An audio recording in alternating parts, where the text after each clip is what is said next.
the message we want to convey. Like, we're going to really potentially damage these children's mental health down the line. Kids can't consent, and kids are vulnerable to that kind of stuff, to like being overexposed. So it's like someone has to advocate for them, and just understand that from my perspective, clinically, you're not setting them up for success mentally by overexposing them.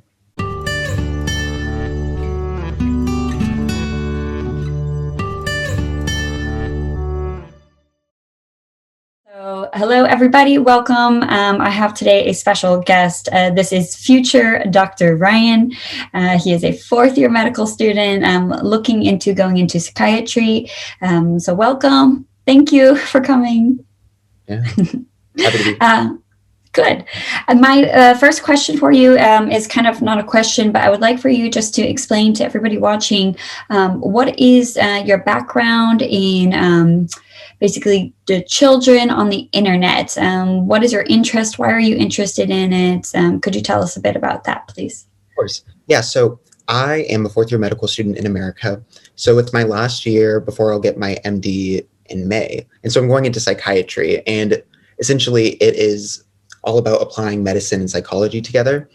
Interested in children, adolescents as well. And one thing that I've noticed is that there's a lot of untreaded territory in terms of children online. You know, YouTube emerged like in 2007, 2008, and there's been all these kids that are overexposed on the internet. And very few people and laws and studies that show how is it going to affect people down the line. You know, I'm 24, so I'm at the age where we saw social media pop up when I was like in middle school. And I mean, even that was kind of a lot, you know, that was new. And so I'm very fascinated in studying how like social media is going to affect the future generation's mental health and overexposing kids. So I started my TikTok career talking about that, and it took off because a lot of people also agree, like, yeah, no one talks about this enough, about overexposing kids and exploiting kids for money and stuff on YouTube. Absolutely. Yeah, I think even like you said, when you were in middle school was when it kind of started to take off around your age. And it's interesting to see now the kids are even younger than you, right? Oh, yeah. Yeah. Like during medical school, I'd walk in on a 3-year-old on that iPad, you know, doing its thing. Yeah. So it's different. It's a different world, you know, and you're a mom now, so you understand. Absolutely. And I'm terrified. I have no idea. We don't know what it's going to be like for these kids. So that's one of the main reasons that I'm interested in the topic and why we're here today and that I'm talking to you. So I wanted to mention that now my first actual question for you is really the first generation, so to say, of these children are starting to become adults. Obviously, YouTube, maybe not as much, but some of them, as well as, you know, there were blogs that went on for a long time. And notably, your TikTok videos and your YouTube video with Lou went kind of viral, and a lot of people are talking about that who are interested in this.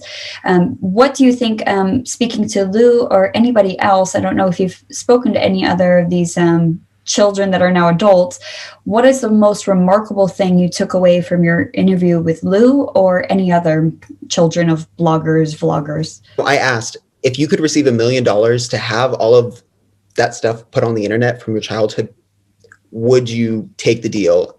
And they said no. Like, they said that they would rather not have all of that content up because at the end of the day, they were in a very dark place for a long time.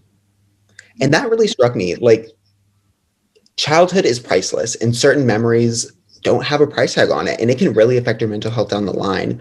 So I think that really struck me. And in general, I think what also strikes me is that there's just really no restrictions at all as to what we can put on the internet about children to a degree, and that people can monetize and make so much money off of kids.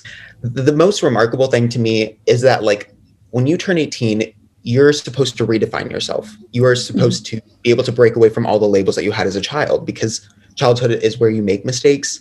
And these kids who have like 500 videos of them growing up and millions of people who watch it don't get to do that. They don't get to break away from that identity. There's a footprint that's already been made for them. So I think that's the most remarkable thing to me, is like, how will that affect their mental health? You know, having comments made about them as their childhood. Right. Yeah. And we don't have the research really yet. Right. We don't really. Yeah, Yeah. that's really it's really striking that you say that, and that stood out to me as well when I watched the interview and I heard that. I thought, wow, that's $1 million is, could set somebody up for life, and that's how I think a lot of these people justify it. Another thing that struck out to me as a viewer was that Lou had mentioned that they would say, kind of, the siblings would say to each other, like, come in the video, come in the video. And then they felt guilty after about it. And do you think that also, some of these guilt feelings could come up? Have you thought about that at all with the children? Absolutely, because I think you don't know what you're getting yourself into as a child. You don't know how this is going to affect you 20 years down the line. Mm-hmm. Like a 9-year-old doesn't know that saying or doing something is going to be interpreted a certain way in 20 years, like when you're 25 or 29. Yeah. So that's like one thing, is that there's just no telling if that child is going to want that on the internet down the line. Will that affect how their dating goes, their job prospects? Yes, they might have a platform, but I think there's just things that we don't even know how much it will affect their mental health. Like Right. yeah, it's a lot, and it depends how you're portrayed on the internet. Mm-hmm. It's very messy. Yeah, and I think we have the same views, I guess. I'm sure you kind of feel the same way.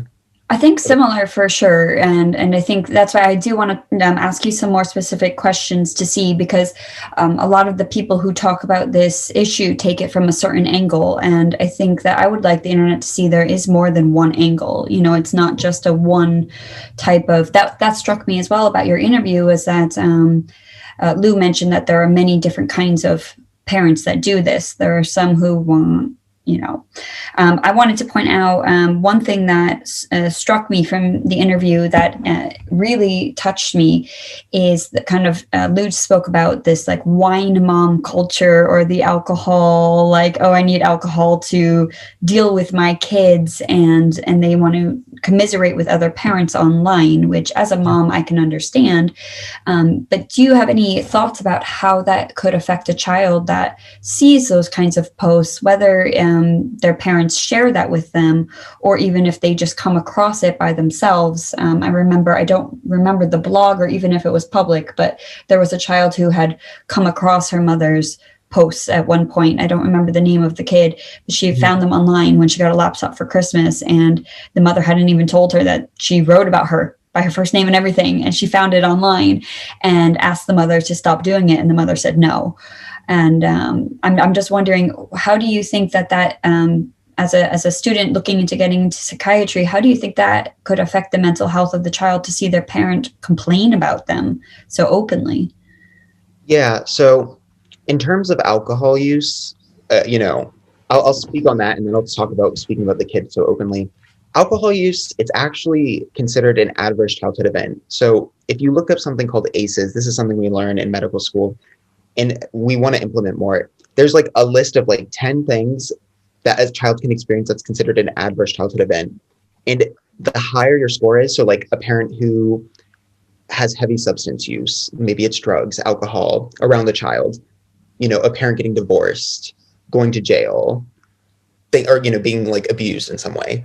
The higher that score is, the higher your chances are of getting a mental health disorder is, or having something like COPD, all these different health issues, cancer, because there's something called your HPA axis, and that's like your brain. There's two parts of your brain, and then your adrenal glands that release the stress hormone.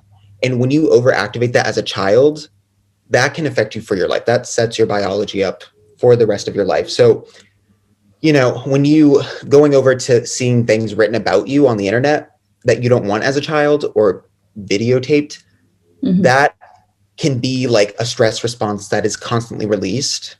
And, this is a theory that I have, and it's like you can have a very unhealthy relationship with the internet in that sense. Maybe it can set a child up to always have to seek out validation online, or it can set up a child to always be scared of the internet, or have a mistrust with your parent, lie. There's a lot of things. I mean, there's no one exact answer. It depends on what's being said. But yeah, of course, writing negative things about your child, or punishing them, or videotaping them cry, things like that for views, is going to affect them some way or another down the line. And yeah, we don't know the exact answer, although it scares me to think about what's going to happen to these kids. And I think we're going to see a huge wave of people really talk about it in the future, like lose one of the first. Yeah. To come out. Yeah, for sure. I'm going to try to stay to my actual questions because I knew that when I was going to talk to you, so many questions were going to pop to my head. I would want to ask you for more elaboration. Maybe you could share with me the name of that document, or some kind of the name of, you talked about the 10 different adverse things that could happen during childhood that could change your psychology. If you could share something with me that I could share then with the viewers in the description box. Ooh, a TED Talk. There is a TED Talk by Dr. Burke, I believe is her name, Harris Burke. She is a physician in San Francisco, and she has this amazing, like one of the best TED Talks I've ever seen about how adverse childhood events affect a child for a lifetime. One of the best videos I've seen. I'll send you it too. Perfect. So I'll make sure that people can go to that after this so they can educate themselves. 10 out of 10 recommend it. Yeah, it's really good. Okay, very good. All right. So I wanted to ask you, my third question here is, which aspects of sharing kids' lives online do you think is the most dangerous, and why? There's obviously so many different dangerous things that are attached to sharing. I think that when it gets dangerous is when you use your children to receive fame and money. That general concept is where it gets dangerous. There's a difference between sharing a picture on a private Facebook and, sharing it with friends and family versus filming a child and using them for fame. Now, that's one aspect. But then within that whole sphere, I think the most dangerous thing is anything traumatic for a child. So anything like crying, a personal experience, like anything with their health, going to the doctor, their medical conditions, abuse, like trauma, things like that. Anything of that nature is anything private. Yeah. That can be, I think, the most impactful or dangerous. And, there have been cases where people get CPS involved and stuff with parents filming online. But yeah, I think that's kind of the realm. And as you say that, obviously that there isn't just mommy vlogger and non-mommy vlogger. There are kind of layers to it, or different nuances to it. So it's interesting that you say that. And I think that do you think there is a level of sharing some of your child's life in a blog or on a YouTube channel that is okay? Or do you think that really the private, even if it's kind of faked, private times, should they all be left off the internet? Or do you think there could be some balance? I always am going to say, I'm going to lean towards like minimizing them being on the internet.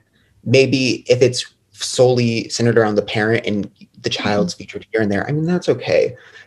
Sometimes I refer to the Kardashians, even though everyone has very conflicting opinions about them, they could easily exploit their kids, but they're barely shown. I mean, they might be in pictures here and there. They're not like perfect, but they don't take it to the point where like the kids are the star of the show or anything like that. Right. I just think in general, the less is more, like Charmin. That's my saying. Yeah, the less you do, the better. That's a good one. Yeah, because when they turn 13, 14, you allow them to be able to make their own digital footprint, or 15, 16, however old you want them to be. Right. I think that's much better. Yeah. Less is more. I like that. Let me see. Question number 4. Okay, so this one is one that it could kind of go deep. When it comes to the issue of consent, obviously, children can't consent to their lives being filmed. They're not adults. Their frontal lobes are not fully developed. Absolutely. After years of having their parents basically make them do something that they cannot consent to, do you think that makes them more vulnerable to others and more susceptible to becoming a victim of some form of abuse, or essentially being such as sexual abuse or any other kind of issue where they may have trouble really putting their foot down with consent? Yeah, it depends. Obviously, everyone's going to be different, although there's a pattern that we always help people realize in therapy, and that is sometimes, at least I do, we don't always cling towards what's best for us, but what's familiar. So sometimes it's easy to be attached to someone who treated you like your most difficult parent, because it's like a way to recreate that situation. And I see that a lot in people who get in their first relationships, and then they kind of learn from it. Of course, like there are people who can escape these situations in healthy, situations. Although it really depends on how the parent treated them. But yeah, I mean, it isn't uncommon for people who've been abused to be familiar with situations and get themselves into relationships that remind them of their past, if that makes sense. Yeah. Not saying every single parent who films their kid is going to beat them or, abuse them in certain ways, but it sets someone up for being taken advantage of potentially, because I think that filming your kids for money, that is child labor and it is exploitation. Right. So if that makes sense, I would say, but yeah, I'm sure there's an increased risk. Then now I'm going to ask an off the cuff question. As you say that, I know some of these mommy vloggers or YouTubers have come forward and said, well, I pay my kids, they're employees. Do you think that justifies it? And do you think that's a good thing that they're kind of setting aside some money, whatever amount it is? What do you think about that whole thing, the idea of paying your kids to be on YouTube? Well, I think not paying them would be horrible. Although in general, we look at Lou said it's not worth it. At the end of the day, I think that mom should be able to make money using herself. You know what I mean? Fair. But in general, I'm saying that when you are using your child's emotional expenses, you are setting them up for risk down the line, no matter how much money you give them. I just think that you don't know how it's going to affect them truly down the line. Yeah. And yeah. So that's what I have to say about it is you truly don't know. I really agree with you on that front for sure. Yeah. Okay. So question number 5, you kind of already touched on. So basically I wanted to know if you know of any studies or research that is currently being done and have there been any results? I know you said there isn't much, but do you know of anything that is kind of getting up and getting started or not really? I've read 2 research papers. I think it was more an analysis, but nothing deep. And that's something I want to do in residency is look into researching this kind of stuff. Yeah. Well, we look forward to your groundbreaking research. Then you'll be the first, hopefully. Yeah. Well, it needs to be, that's something I advocate for is children in the internet and stuff. Yeah. Helping the untouched, the waters, pioneering through all of this. Yeah. It's a lot. Well, I'm very grateful that you're one of these people that are speaking out and hopefully one of many for the future, right? Yeah. My 6th question is about basically what was set off by the whole Micah Stauffer debacle. You're familiar with Micah Stauffer and what happened there? Yeah. Yes. Yeah, so for me, I started, I never really watched YouTube. What made me become a regular YouTube watcher was becoming a mom. And the first thing I saw it was information about pregnancy and what it's like what do you do with your newborn? What are the things you take to the hospital? So that was the first genre that I really started to watch. So all of these mommy vloggers were quite familiar to me. And as I became a mom and got more experience, I started to realize how uncomfortable I felt watching them. So my opinion evolved over time. And then this happened with Micah Stauffer. It exploded, and all over YouTube, all of these commentary / tea channels. I don't know if you're familiar with that genre. Yeah. So they kind of blew up this story, and I'm wondering if, since you seem to be familiar with it, what is your opinion about these channels? Do you think they are helping this issue? Do you think they are hurting the issue, or do you kind of feel neutral about it? What is your opinion about these types of commentary channels covering family vloggers? Yeah, obviously they're not all the same. There's some nuance, but I think it's good that they raise awareness about the fact that there's injustices going on. They have to be called out and held accountable. And, it's kind of almost something I did sort of as hey, what's going on? I cover the kids' faces. I think that's the best thing to do because, it just depends. But yeah, Micah Stauffer needed to be called out. She used a child as an answer mean, basically gaining money and popularity. And after she got bored, return. So yeah. Yeah. And, of course the drama channels can be exaggerated and stuff, but overall, I think it's good that people speak out about the injustices. Yeah. Mm-hmm. Very good. My 7th question is, what do you think can and should be done to protect kids online? So whether that's from a company perspective, such as YouTube, or from the individuals as a society in general, what do you think are the main things that can and should be done to protect children? I think there needs to be filters. So knowing if like a 7-year-old has a phone, I think it should just be known that that person is of a certain age, and there should be certain things just blocked. I mean, in a perfect world, so certain people can't DM a child. You know what I mean? Like us, like if an 8-year-old has a phone and they somehow make an Instagram, but they're 13, they say they're 13, but they're not. Right. There should just be no way that like a rando from across the world can DM them. Mm-hmm. That's something, also parental controls are good. It depends. I mean, it really does. And I know as a kid, like I hated like being restricted on the internet, although I think there are certain things that are important to restrict. And so really making it a safe bubble for kids, I think is important. And setting limits on how long kids can be on the internet as a parent. I mean, that's more the parent's role. Yeah, I think that's the biggest thing is really placing restrictions. And like, for example, TikTok will take down accounts that are made by like a 10-year-old, for example, which I think is necessary. I mean, TikTok and like YouTube, it's anyone can say anything about you. Kids don't need to be cyberbullied in that way. And then also, I mean, cyberbullying is a whole nother thing, like really being strict about taking that kind of stuff down and stuff. Yeah. So there's a lot of avenues of things that need to be done to protect kids. I really, in terms of family vlogging, I would love to see content with kids in it demonetized. I think it would completely change the tone of what's posted. And I mean, again, in a perfect world, laws I would love to push for is like making videos where like only a small percentage of the content is shown of kids under a certain age. You know what I mean? Like it has to be reviewed for like maybe a few hours or something. Yeah. I've thought about this so much, and I feel like it's so difficult to make something that works. And my closest thing that I think could work is I think there are some kind of labor laws in Hollywood about how long children are allowed to be, on set and blah, blah, blah. And I was wondering if maybe YouTube could implement something about how many hours or how many minutes or whatever you can actually show of a child, and anything that is personal, maybe they could take down. I don't know. Do you think that's feasible as a young tech savvy guy?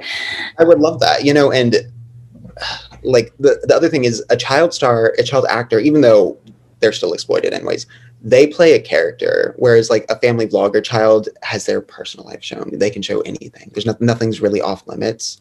And so, yeah, I mean, it's just, we'll have to see what happens. In a perfect world, these kind of things could be really restricted and monitored, but I don't know. Like, it is a lot of stuff that should be spoken up about for sure. Yeah, and at this moment when we're talking, it's January 2021, and all over the news is talking about big tech censoring people and First Amendment rights and whatnot, and freedom of speech. Do you think that's this kind of backlash of President Trump getting banned from social media? Do you think that that's going to affect either negatively or positively the future of people saying it's our right to talk about our children online?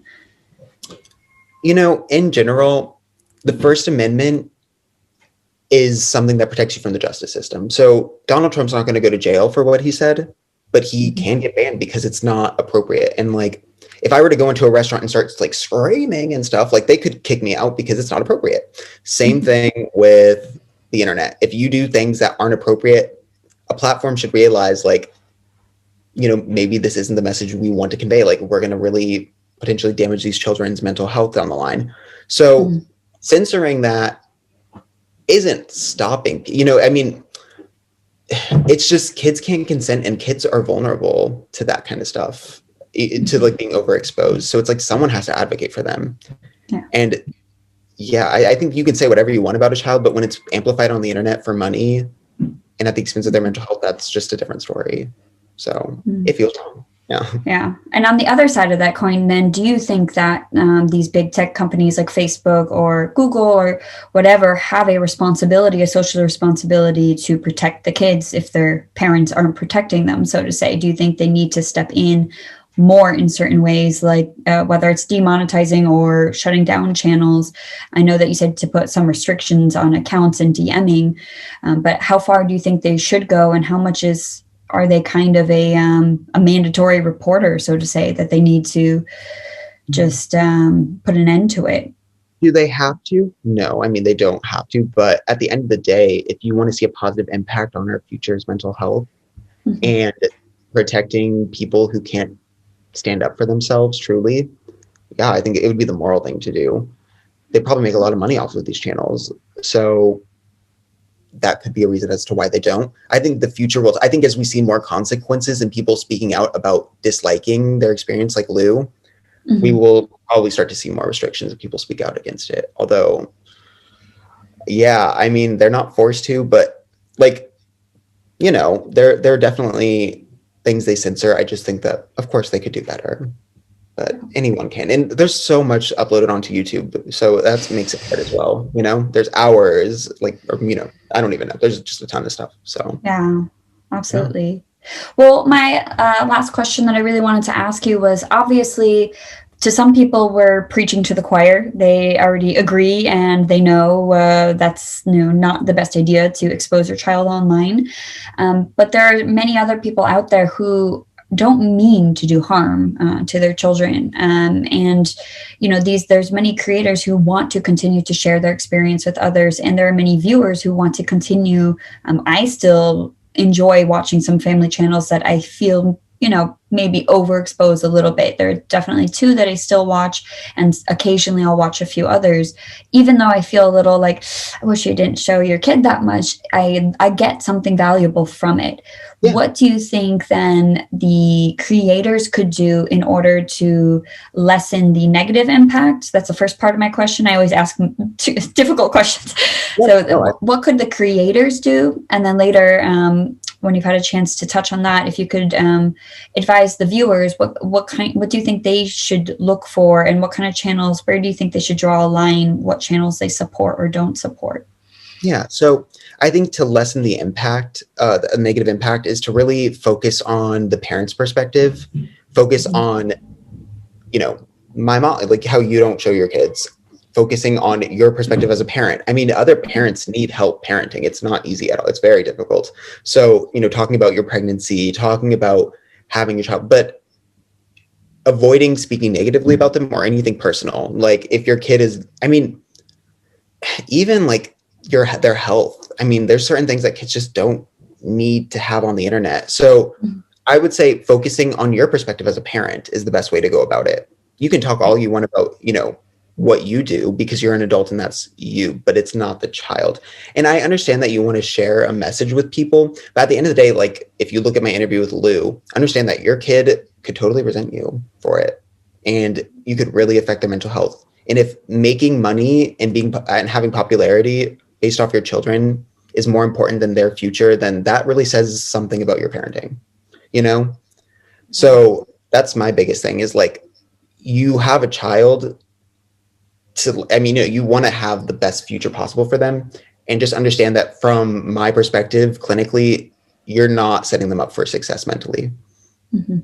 by overexposing them, That's like very showing them powerful. crying and showing them, things like Mhm. that. That's my 2 cents. And then the second part was what to For look the out for. viewers. Yeah. Yeah. So anything, I just think if you see the kids on the screen like 80% of the time, like if you see the Right. kids as the majority of the content, even if it's like relatively positive, I just think like, what are you getting out of it? I think Mhm. if it's primarily parent centered, like 90% plus parents, I think that's a lot Mhm. more appropriate. You know what I mean? Right. Because at the end of the day, I think family bloggers appeal to kids because kids can relate to Mhm. parents. So primarily like parent focused stuff is probably the best thing to look out for. Mhm. Anything that just feels like would you like ask yourself, would you want that shown of yourself as a kid? Like, would you Right. be okay if that was millions of people saw that as a kid of you? Mhm. That's another thing I would ask. Yeah, that pretty That's a much sums it really up. good way to put it. Yeah, just put yourself in their shoes. Do Yeah. you want that out there? Yeah, Yeah. that's a really good point. Oh, and I had another question that popped into my head while you were talking, but then you just kept saying interesting things and I lost it again. But thank you so much. I just want to then close with, is there anything that you want to to say, any points you want to make or requests you want to make for people who are interested in this topic, things they should do or people they should go watch. Obviously, I'll put any of your links of your social media in for people to go and check out your content, because you have some great content. But do you have anything else you want to say or ask of the people who watch this? Yeah. So in general, if you go to my page and you go to the very bottom, like one of the first few videos is it's the dark side of family vlogging, and then I talked, for a decent amount of all of like my family vlogging stuff, things of that nature. So that you can look at that. If you type in like the dark side of family vlogging on YouTube as well, or family vlog, there's videos as well about that, so you can look into why it's wrong. And in general, it's good that you advocate for what you do on your page. Yeah, I mean, it's good that you all have a perspective and understand that kids, need privacy and protection. So yeah. In general, would you mind wrapping up about your page too? Like what your main goal is on this page? So my main goal is a little bit changed. When I first started my channel, it was mostly to provide educational content for parents, not as a professional. I don't have any kind of degrees. I am a teacher, but a language teacher, which is different. It's still educational, but in a different realm. But as I just wanted to share and do it without overexposing my child, not in a family vlog way, but in a mom to mom kind of way.